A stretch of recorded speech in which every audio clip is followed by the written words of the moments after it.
திருச்செந்தூர் அருள்மிகு சுப்பிரமணிய சுவாமி திருக்கோவிலில் பங்குனி உத்திர திருக்கல்யாணம்.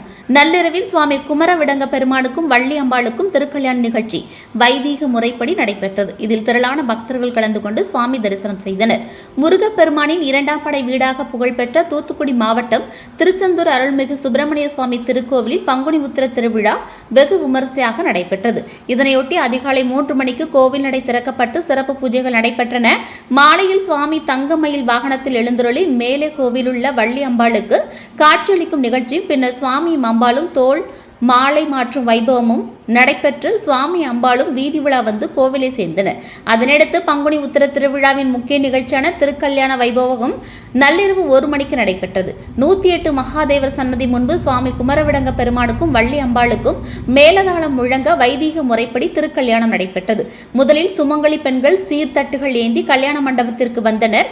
தொடர்ந்து சுவாமி குமரவிடங்க பெருமானுக்கும் வள்ளி அம்பாளுக்கும் மாலை மாற்றும் வைபவம் நடைபெற்றது.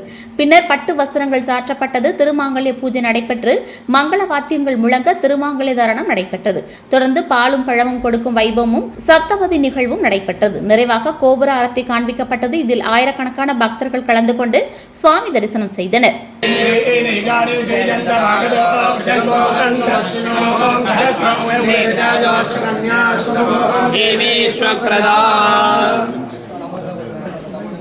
உட்காருங்க சார், கீழே உட்காருங்க, சைலண்ட் நிக்கணும்.